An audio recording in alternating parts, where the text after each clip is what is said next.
Welcome to this journey of one of the most disturbing cases in recorded history of Natchez, Mississippi.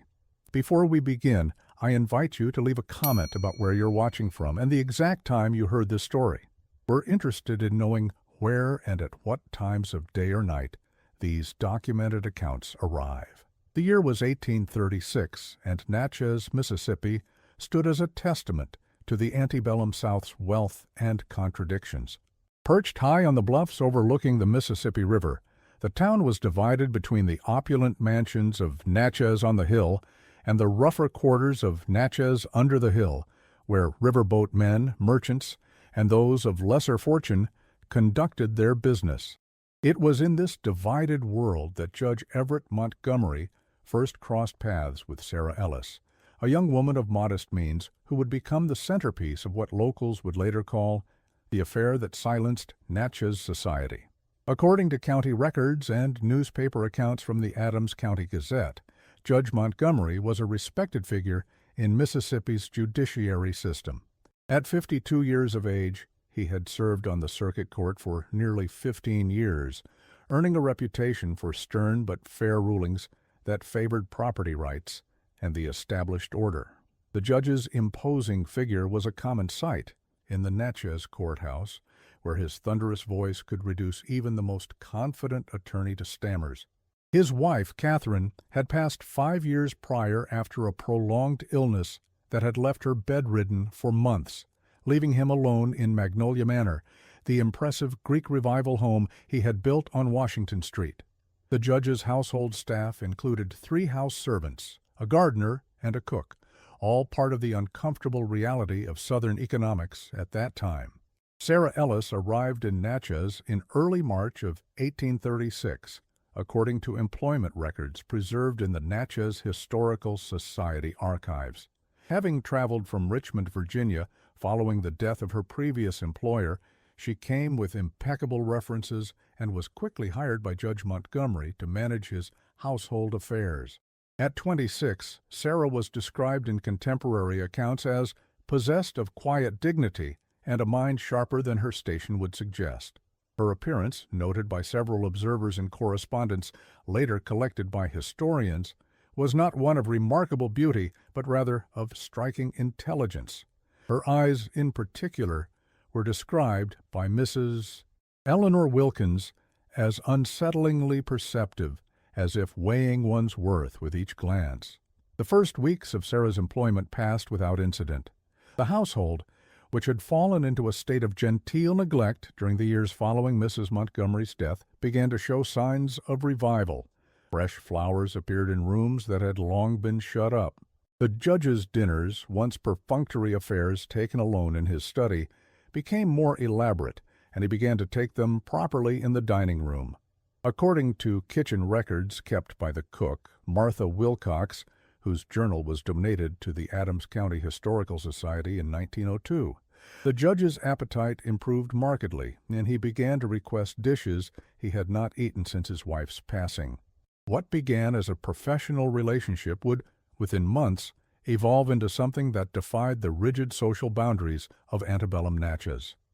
The transformation was gradual, almost imperceptible at first.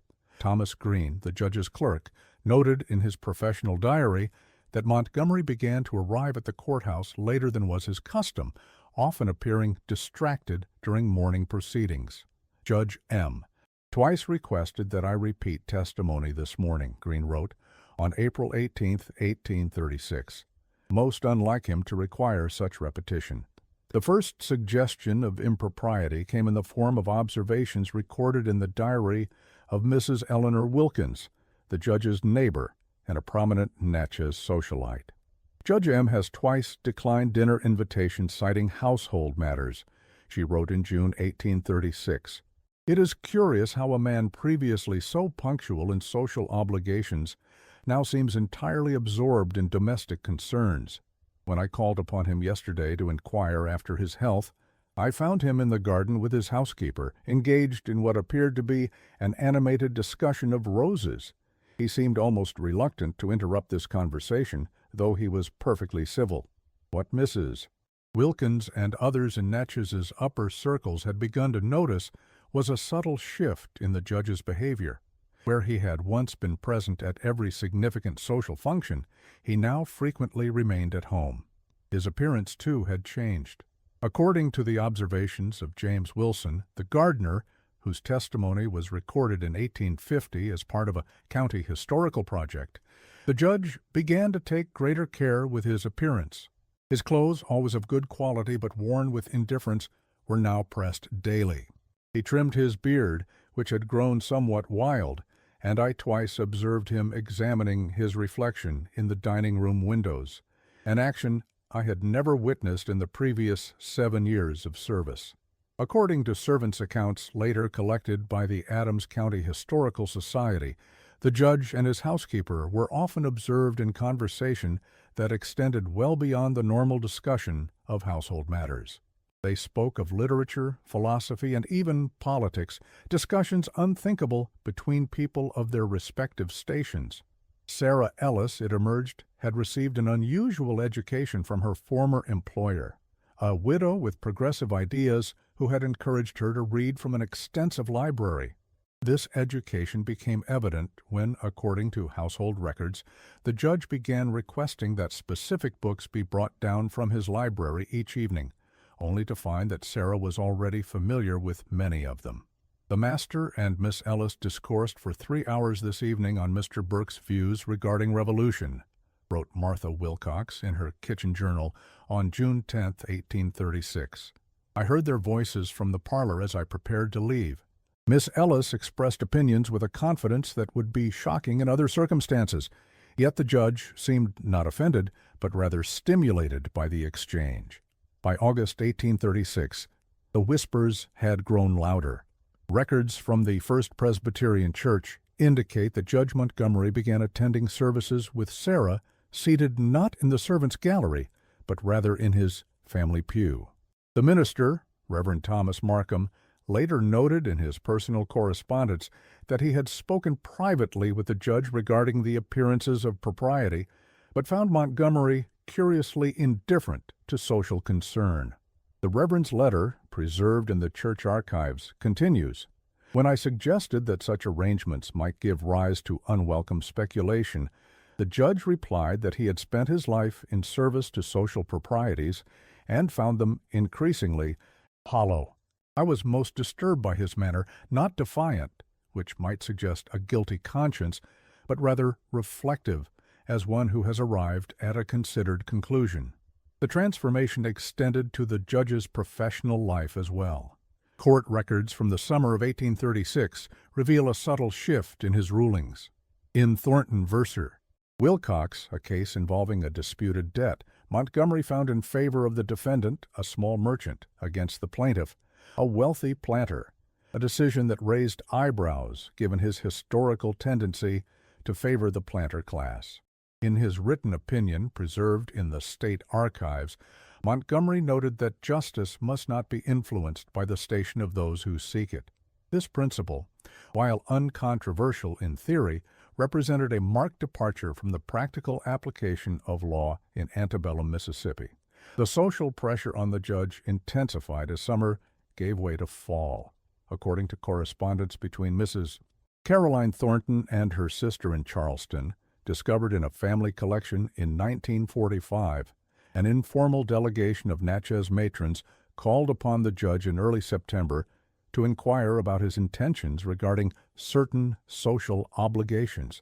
Mrs. Wilkins led the discussion, Mrs. Thornton wrote, suggesting that the judge's withdrawal from society had been noted with concern. He received us with perfect civility, but there was an iron beneath his courtesies. When pressed, he stated simply that his priorities had shifted, and while he valued the goodwill of his neighbors, he found greater satisfaction in his home than in social gatherings, where conversation rarely rose above gossip and the weather. What happened next exists in the historical record due only to a letter discovered in 1962 during renovations to Magnolia Manor. Concealed within a hollowed section of baseboard in what had been the judge's study, the letter, written in Sarah's hand but never sent, reveals the complexity of their relationship. The judge insists there can be a future for us despite all evidence to the contrary, she wrote to an unnamed recipient, presumably a family member. He speaks of northern territories where we might live without the burden of Natchez judgment. I find myself divided between hope and certainty that such dreams end in tragedy. Yet when he speaks of these possibilities, his conviction is so complete that I find myself believing, against all my better judgment, that such a life might be possible. Last evening he read aloud from Emerson's essays while I worked at my mending, and I realized that in this strange household I have found more intellectual companionship than in all my previous life. Can one sacrifice such a connection for propriety's sake?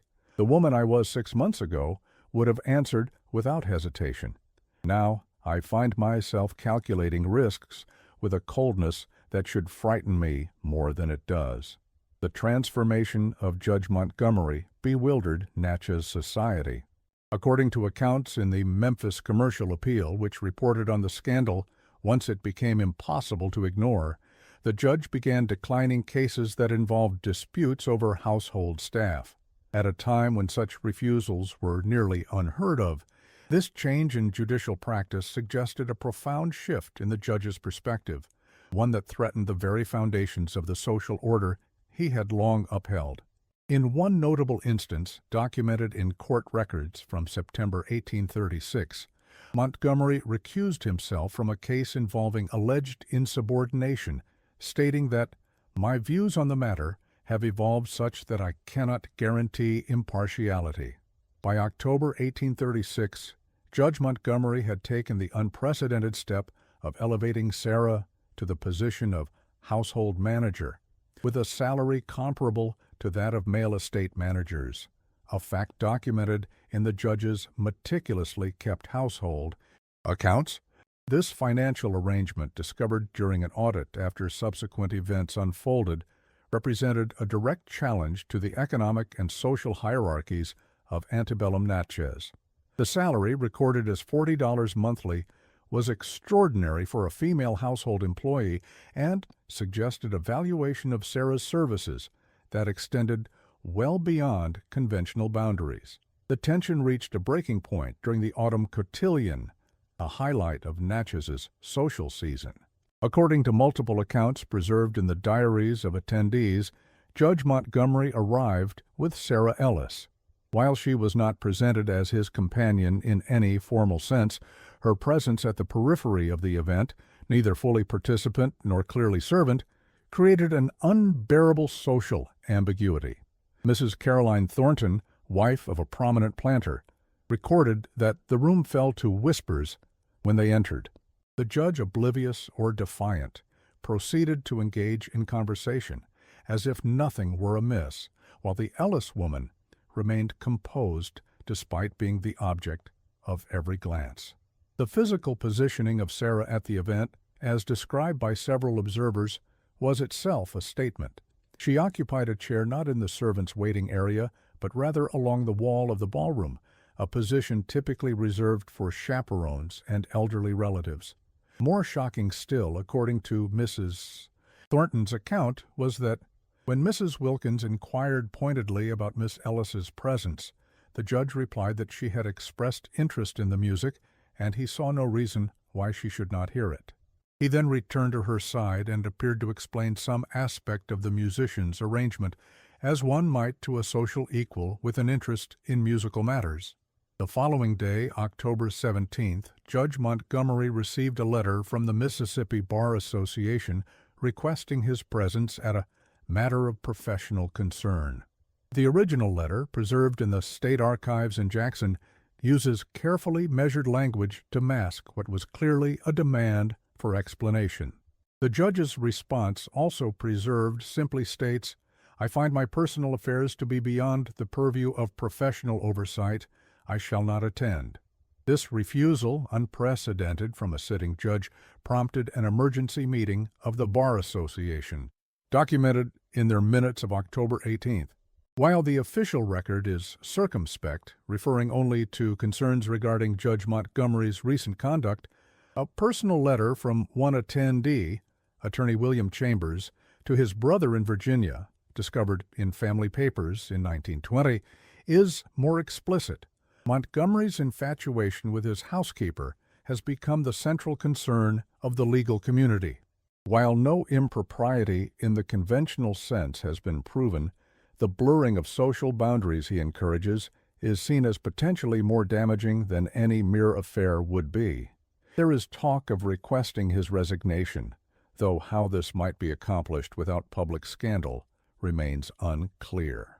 What followed exists in historical record through a series of rapid developments documented in the Adams County Courthouse records.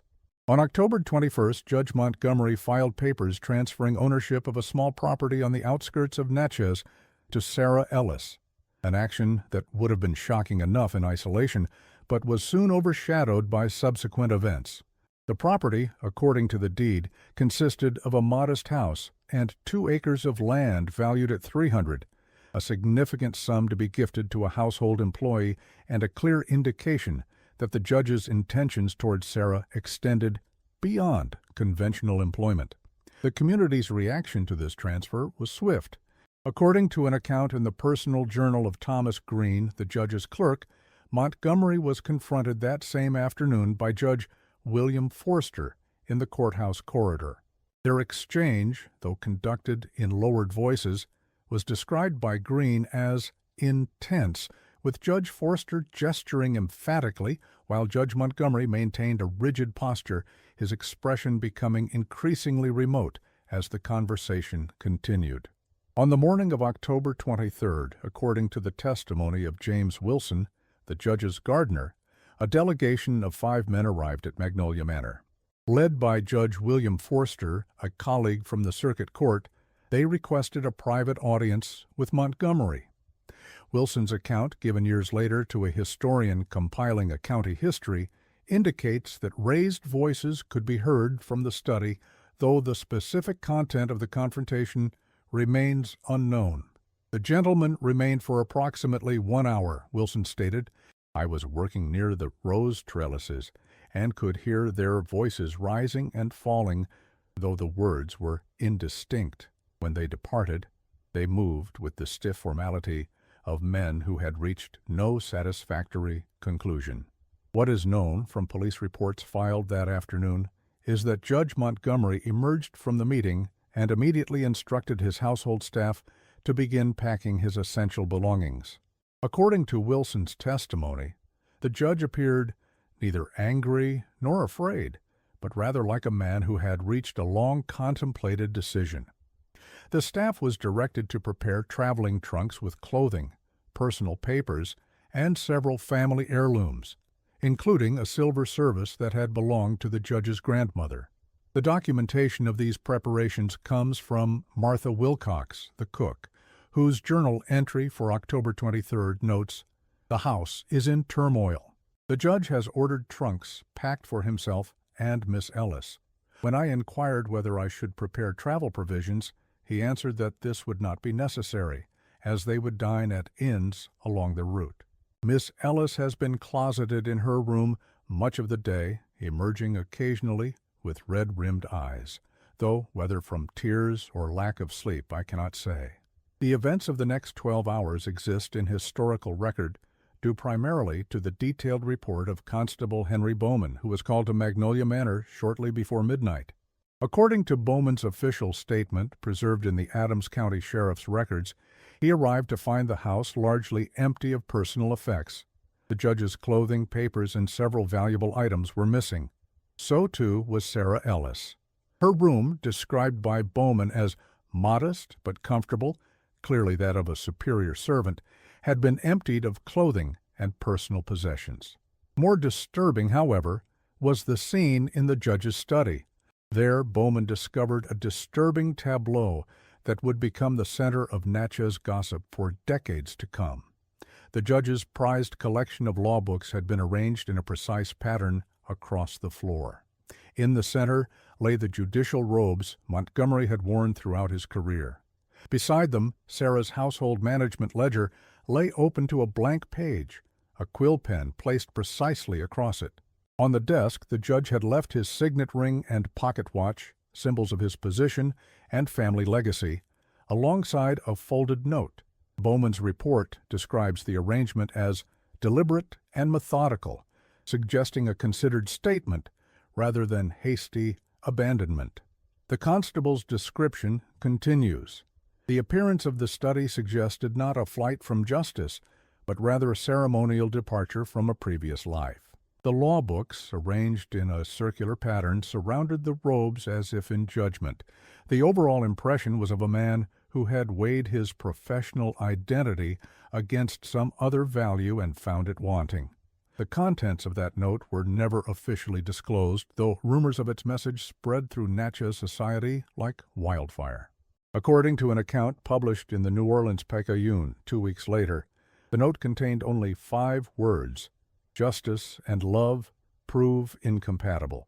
This phrase, whether accurately reported or not, became a byword in Natchez for years afterward, invoked whenever personal desire collided with social expectation. The disappearance of Judge Montgomery and Sarah Ellis launched what newspapers of the era described as the most thorough manhunt in Mississippi history. Posses were organized, riverboats searched, and inquiries sent to neighboring states. Their destination, according to the prevailing theory developed by authorities, was either the northern states or possibly Canada, regions where their relationship might exist without the constraints of southern society. The initial search focused on the Mississippi River, the most obvious escape route from Natchez. According to the reports of river patrol officers preserved in state archives, several steamboats departing on the night of October 23rd and early morning of October 24th were searched. One report filed by Officer James Thornton notes, "Examined the steamboat Carolina at first light. Captain reports having taken on 2 passengers answering the general description at Ellis Landing around midnight, a well-dressed gentleman and a lady traveling as Mr. and Mrs. Mitchell. Their cabin had been vacated by the time of our search, the passengers having disembarked at Vicksburg. This lead prompted a frantic dispatch to authorities in Vicksburg, but the couple had vanished by the time local law enforcement began their search." According to a telegram preserved in the Adams County Sheriff's records, Vicksburg officers reported that subjects matching description hired a carriage at dawn, destination unknown. Driver recalls being paid handsomely for discretion. No further trace of the couple was found for 3 months. Then, in January 1837, a development occurred that deepened the mystery surrounding their disappearance. A steamboat captain reported to Natchez authorities that he had transported a couple matching their description to Louisville, Kentucky in late October. According to his statement, they had traveled under the names Mr. and Mrs. Edward Mitchell and had mentioned plans to continue northward to Cincinnati. The captain's testimony, recorded in a sworn affidavit, provides a rare glimpse of the fugitive couple. "The gentleman was cautious, but not fearful," he stated. "He engaged me in discussion of legal matters, revealing an educated mind.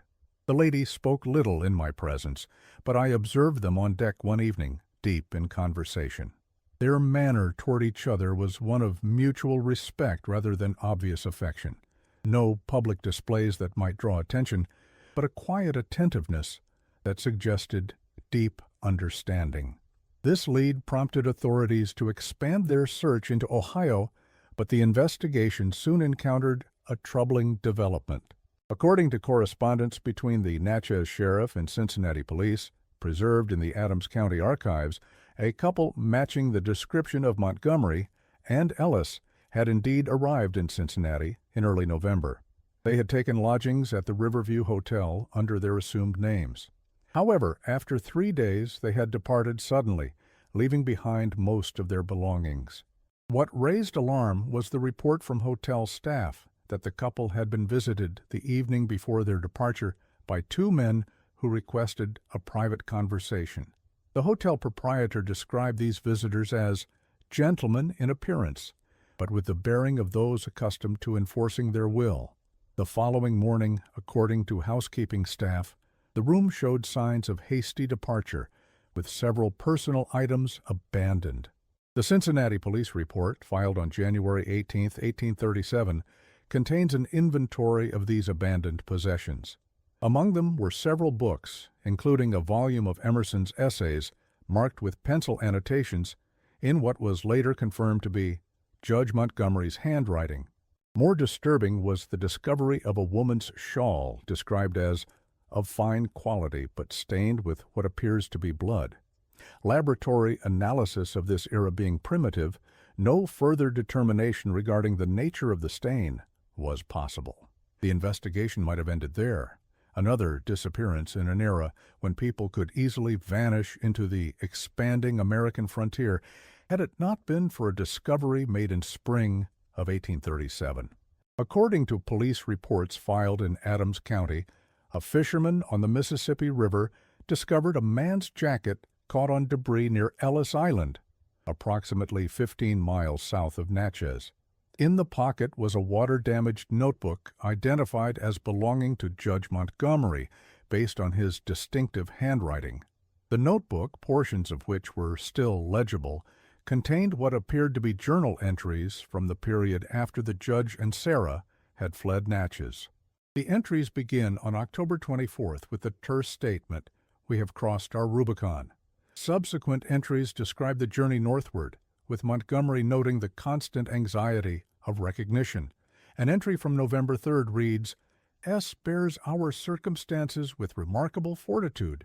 When I apologized for the hardships our flight has imposed, she reminded me that uncertainty with purpose is preferable to security without meaning. I find myself educated by her courage." The final entry, dated November 18, 1836, reads, "We are being followed. S. believes we should separate for safety, but I cannot bear the thought. We will attempt to reach St. Louis by an indirect route." The notebook's discovery south of Natchez, when the couple had reportedly been traveling north, raised disturbing questions that have never been satisfactorily answered. How had Montgomery's jacket found its way back to Mississippi? Had the couple attempted to return south, or had someone else transported the item, perhaps as evidence of a confrontation? The mystery deepened in June 1837 when a St. Louis newspaper, the Missouri Republican, published an article regarding the strange case of an amnesiac gentleman who had been found wandering near the riverfront. According to the article, preserved in the newspaper's archives, the man, approximately 50 years of age and well-dressed despite his confused state, could recall only that his name was Edward and that he was searching for someone named Sarah. When questioned by authorities, he demonstrated extensive knowledge of law and literature, but could provide no details of his personal history. A Natchez attorney traveling in St. Louis recognized the description from the article and contacted local authorities. By the time they investigated, however, the man had been discharged from the charity ward where he had been treated and had once again vanished. The attending physician's notes, preserved in hospital records, indicate that the patient's amnesia appears selective rather than complete, suggesting psychological trauma rather than physical injury as the cause. He recites legal precedents with precision, but claims no memory of his own identity beyond the name Edward, which may itself be assumed. In March 1838, nearly 18 months after their disappearance, the case took another unexpected turn. According to records in the Ohio State Archives, a woman matching Sarah Ellis's description appeared in Cleveland, seeking employment under the name Sarah Mitchell. She secured a position as companion to an elderly widow, Mrs. Abigail Thornton, and remained in her employ for approximately 3 months before disappearing again. What makes this account particularly notable is that during her brief time in Cleveland, Sarah Mitchell made inquiries at several shipping offices regarding passage to Canada. Mrs. Thornton, in a statement given to Cleveland police and forwarded to Natchez authorities, described her companion as a woman of unusual education and refinement for one seeking such a position. She spoke little of her past but mentioned having traveled extensively due to unfortunate circumstances. Her manner suggested someone accustomed to better circumstances who had fallen on difficult times. When she departed, she left a note expressing gratitude and explaining that she had received word that made her continued presence in Cleveland potentially dangerous to me, a concern I found touching, if somewhat melodramatic. There is no record of whether she completed this journey, nor any mention of a male companion. Judge Montgomery, if he was still alive at this point, had vanished from the historical record entirely. The prevailing theory among Natchez authorities, according to an internal report filed in 1839 and later made public, was that one or both parties met with foul play, either from agents of interested parties in Natchez or from criminal elements encountered in their flight. This theory gained credence in October 1839 when a former riverboat crewman, arrested for unrelated crimes in Memphis, offered information regarding the Montgomery case in exchange for leniency. According to his statement, preserved in Tennessee court records, he had been approached in November 1836 by two men offering payment for information about a judge and his woman traveling north. The crewman claimed to have directed these men to Cincinnati based on conversations overheard while working on the riverboat Princess. They weren't the type to ask twice, the crewman stated in his deposition. Gentlemen's clothes, but rough hands, if you take my meaning.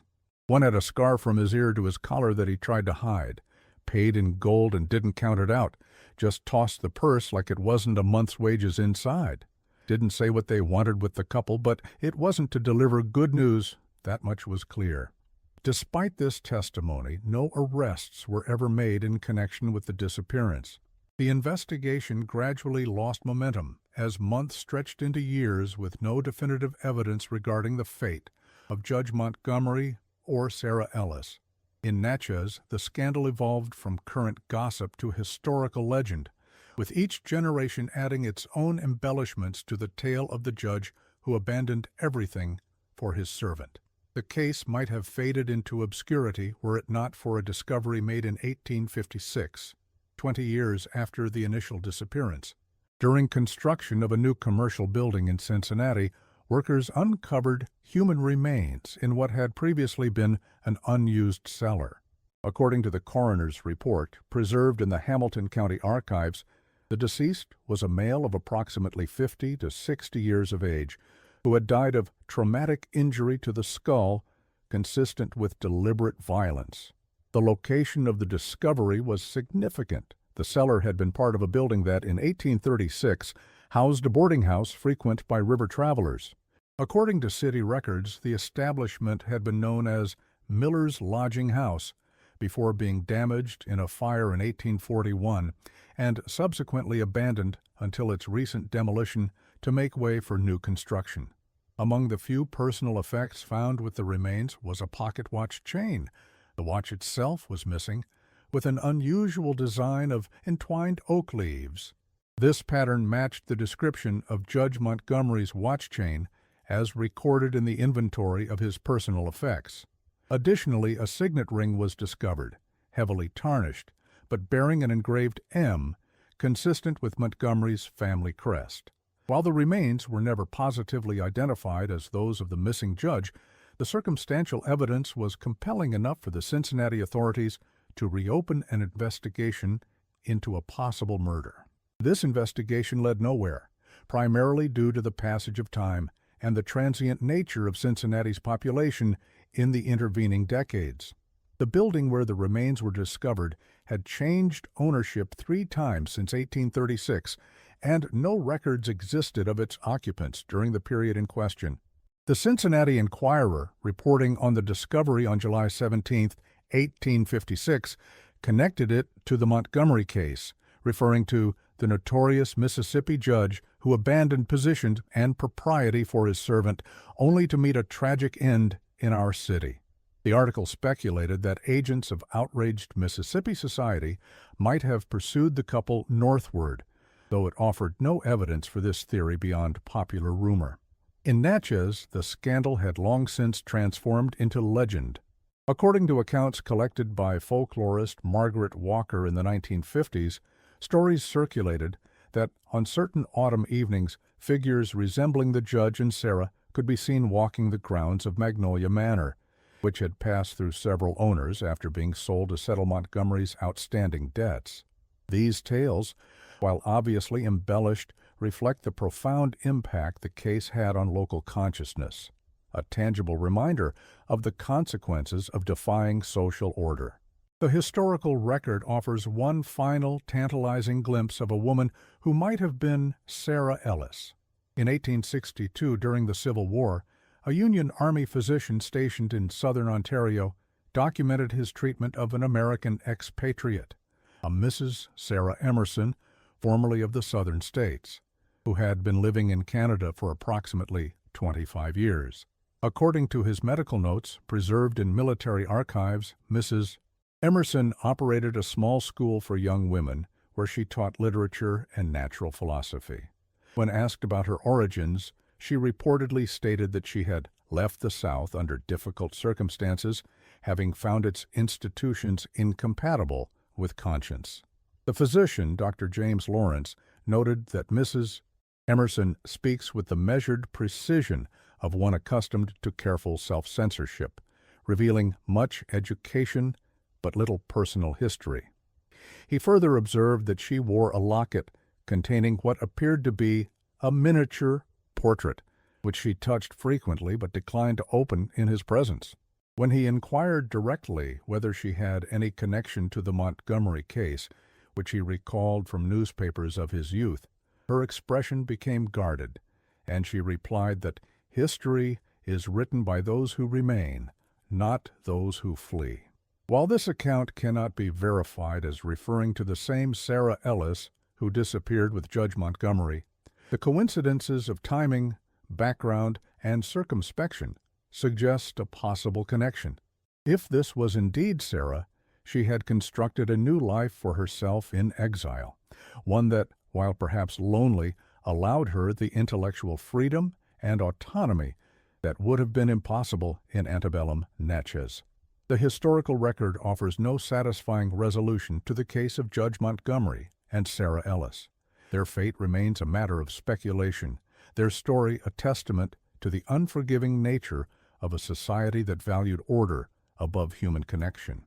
What is clear from the evidence that survives is that their relationship, whatever its true nature, violated the strict social boundaries of antebellum Natchez to such a degree that flight, and possibly death, seemed preferable to the judgment of their peers. Perhaps the most telling commentary on the affair comes from an editorial published in the Adams County Gazette on the 10th anniversary of their disappearance.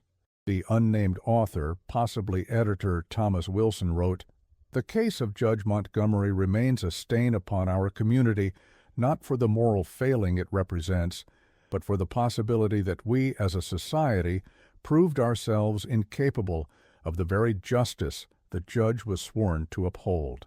In driving him and his companion to flight, we may have enacted a punishment far beyond the measure of their transgression." The editor continued in a passage that was remarkably progressive for its era. "We might ask ourselves a decade hence what precisely was the nature of the crime that so offended our sensibilities. Not theft, not violence, not even the more common form of exploitation that occurs daily on our plantations and in our households. Rather, it was the suggestion of equality where society demanded hierarchy, a crime against order rather than morality. In this light, the judgment of future generations may fall not upon Montgomery and Ellis, but upon those who drove them to desperate measures." The final documented reference to either Judge Montgomery or Sarah Ellis appears in an 1868 letter written by Mrs. Eleanor Wilkins, by then an elderly widow, to her granddaughter. "I found myself thinking today of Judge Montgomery and his Sarah," she wrote. "In these changed times, I wonder if we might have judged them less harshly.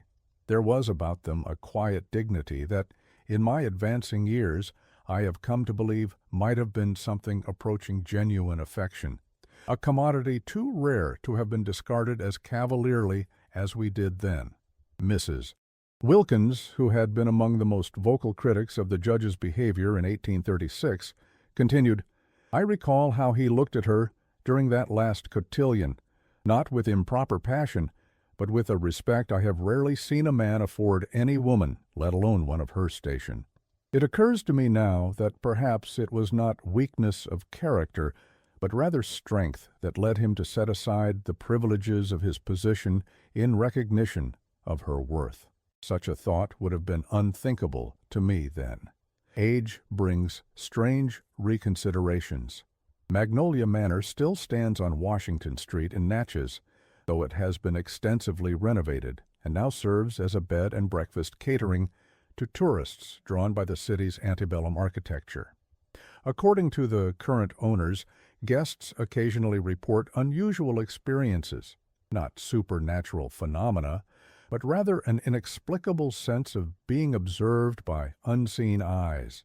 One guest in 1962 described feeling an atmosphere of expectation, as if the house itself were waiting for someone to return.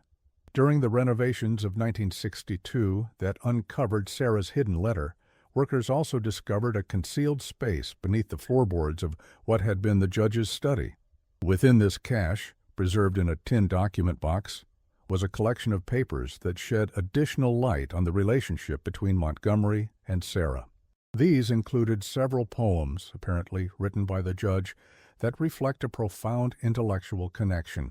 One, dated September 1836, includes the lines, "Convention dictates distance between minds judged unequal. Yet in your thoughts I find the reflection of my own, sharpened by perspective I never thought to value." Also included in the cache was a detailed plan for a journey northward, with maps marked with potential routes to Canada and notes regarding communities where they might settle. Particular attention was paid to areas with abolitionist sympathies, suggesting that Montgomery anticipated that any community open-minded enough to oppose slavery might also be more accepting of a relationship that defied social hierarchies. Most revealing, however, was a draft of what appears to be Montgomery's resignation from the bench, a document never submitted. In it, he writes, "Having found my personal convictions increasingly at odds with the laws I am sworn to uphold, I find myself unable to continue in good conscience. The arbitrary distinctions of birth and circumstance that our society enshrines in law appear to me now as contrary to natural justice as they are to Christian charity." The judge continues in a passage that seems to anticipate his eventual flight. "I cannot expect that my community will understand or forgive what they will undoubtedly perceive as betrayal. Yet, having recognized the humanity in one previously considered beneath consideration, I find it impossible to unsee that truth or to continue participating in a system that denies it. There comes a point where personal integrity demands action, regardless of cost." The most recent development in this long, cold case came in 1965, when historian Robert Chambers, researching a book on antebellum Southern judiciary, discovered a handwritten letter in the archives of a small church in southern Ontario. The letter, dated 1839 and signed S.M., contained a request for prayers for "my dear E., whose suffering has ended while mine continues." While impossible to verify as authentic, the letter suggests that Sarah Ellis, if she was indeed S.M., may have reached Canada alone. The letter continues, "I have established myself as a teacher of young women, hoping to instill in them the independence of mind that proved both my salvation and my sorrow. E. Believed that reason would eventually triumph over prejudice, that minds could meet across the artificial barriers society constructs. His optimism was his greatest strength, and perhaps his fatal weakness. I continue his work in the only way available to me, by ensuring that the next generation of women will not be so easily relegated to silence." What became of her afterward, whether she built a new life in a place where her past was unknown, remains a mystery. Like so many stories from that troubled era of American history, the tale of Judge Montgomery and Sarah Ellis exists now primarily as a cautionary legend, a reminder of how quickly the pillars of society can crumble when confronted with the unexpected power of human connection. As the sun sets over Natchez's historic district, visitors to the city might pass Magnolia Manor without giving it a second glance. Yet, Within those walls, something of the judge and his Sarah remains. Not their ghosts, but rather the echo of a choice made in defiance of everything their world held sacred. In that defiance, perhaps, lies the true horror of their story. Not that they vanished into the night, but that the society they left behind remained unchanged, unmoved by the desperate measures taken by two people who dared to imagine a different way of living.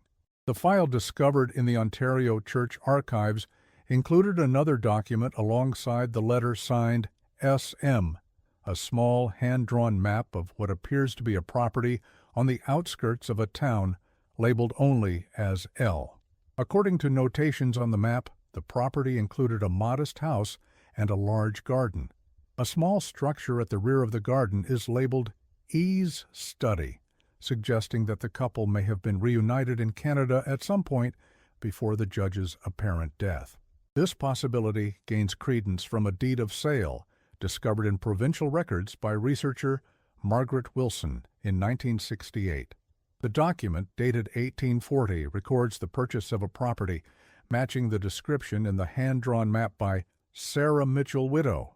The location is listed as Lundy's Lane, a small settlement near Niagara Falls, an area known for its population of American expatriates and fugitives from slavery during this period.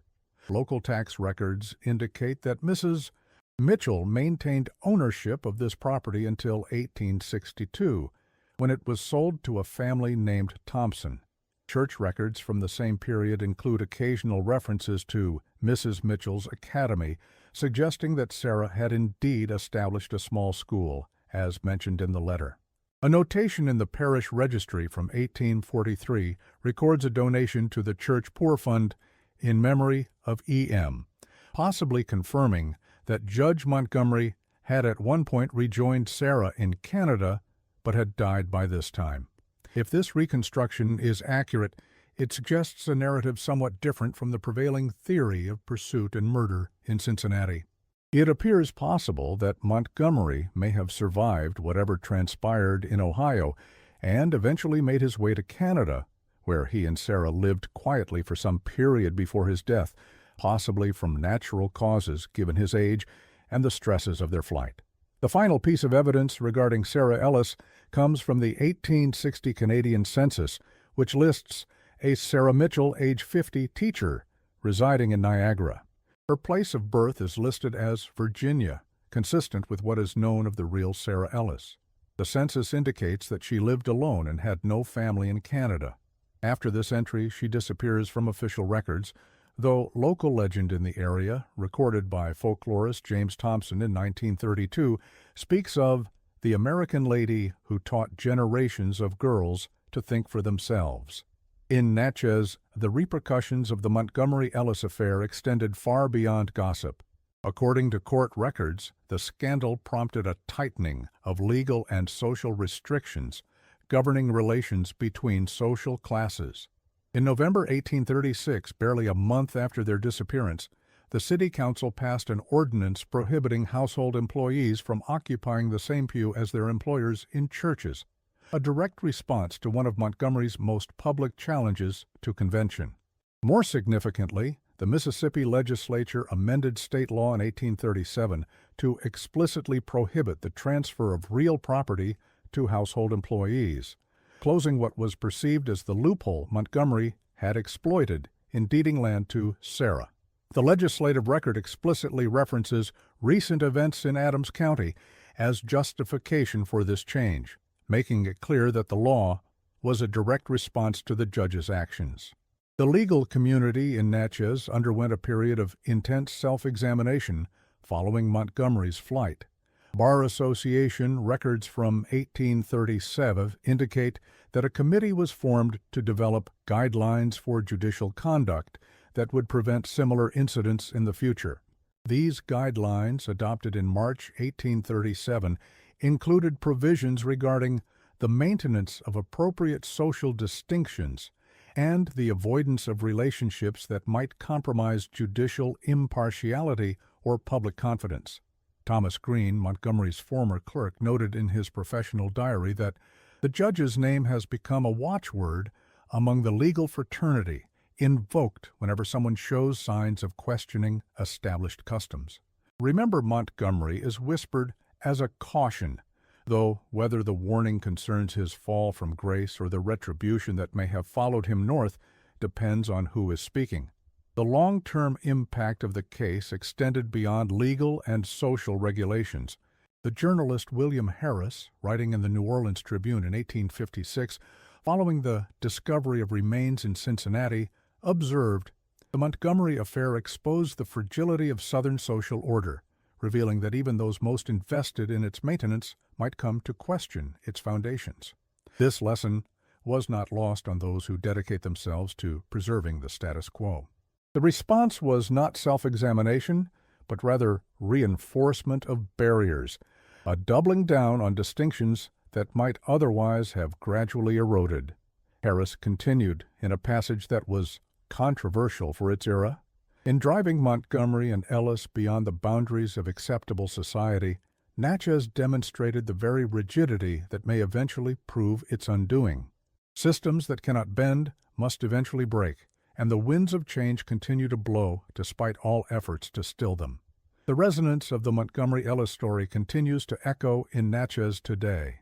Local historian Martha Johnson, interviewed in 1975 for an oral history project, described how the case had become a kind of skeleton in the city's collective closet, something everyone knows about but prefers not to discuss in detail.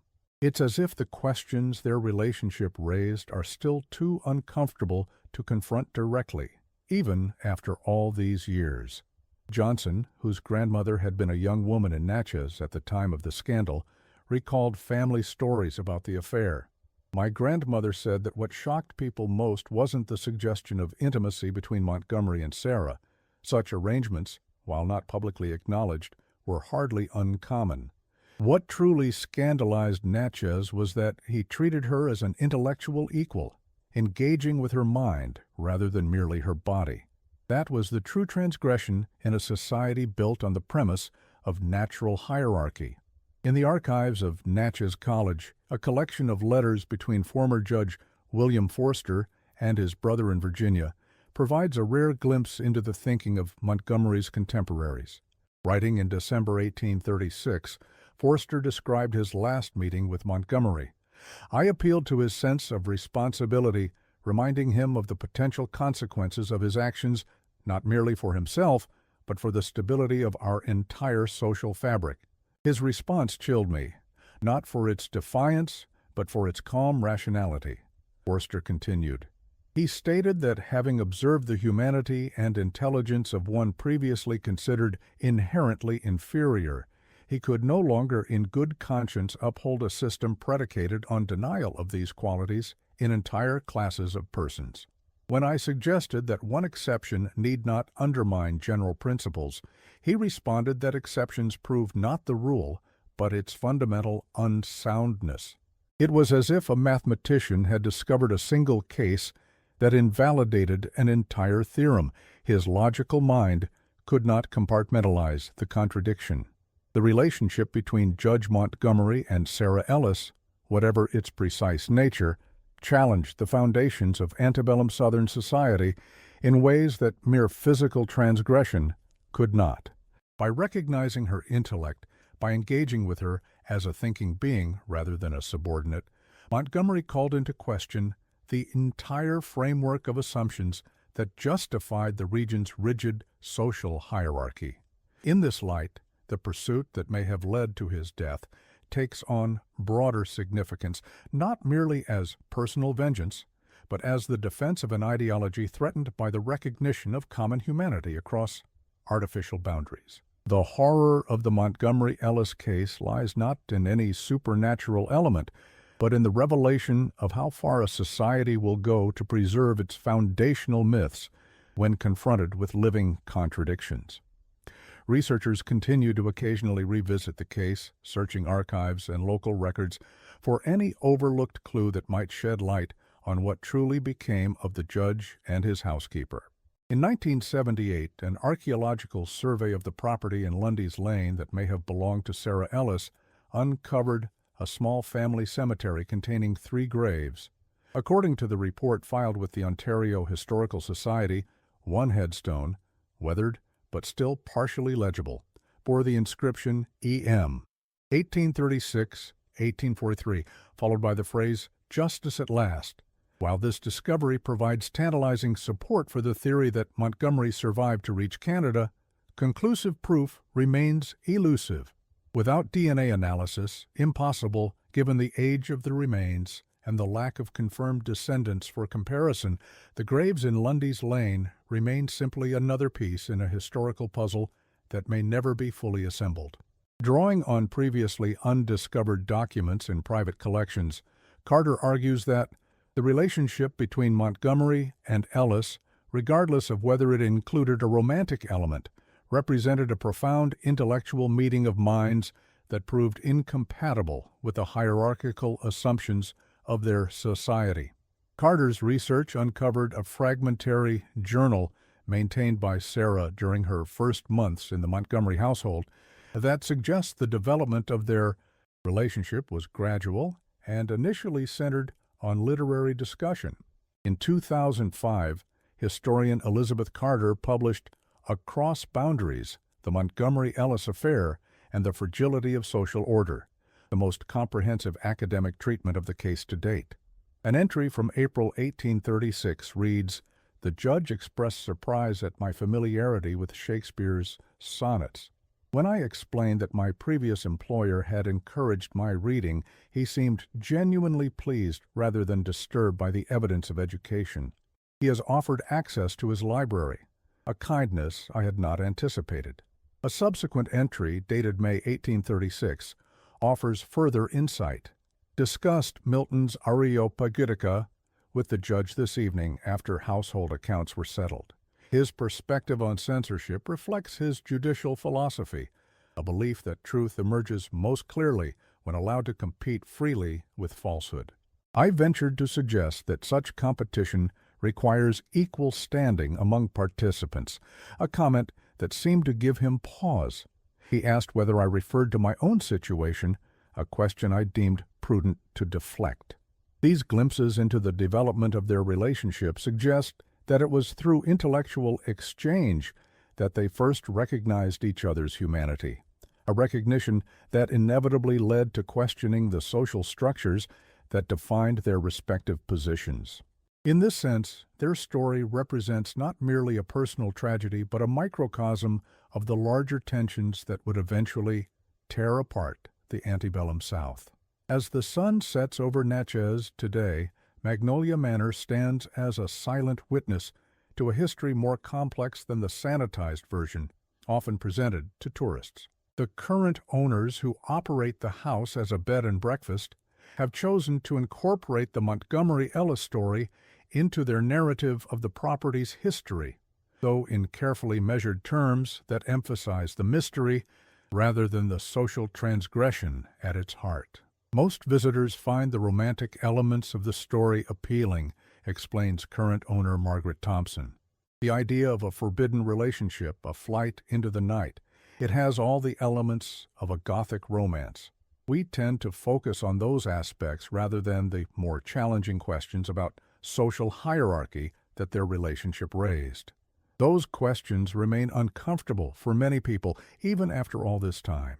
And perhaps therein lies the enduring power of the Montgomery-Ellis story, its ability to provoke discomfort even across the span of nearly 2 centuries. In a society still grappling with the legacy of rigid social hierarchies and the dehumanization they required, the tale of a judge who recognized the full humanity of someone's society deemed inferior continues to resonate with unsettling power.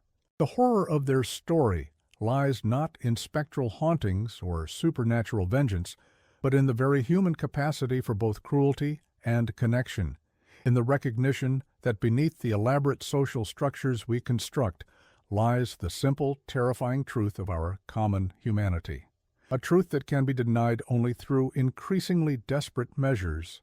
As night falls over Natchez and the mists rise from the Mississippi River, just as they did on that October night in 1836, when 2 figures slipped away from everything they had known, The legacy of Judge Montgomery and Sarah Ellis lives on, not as ghosts, but as a persistent question about the price of recognition, the cost of defiance, and the enduring power of human connection to transcend the artificial boundaries we create.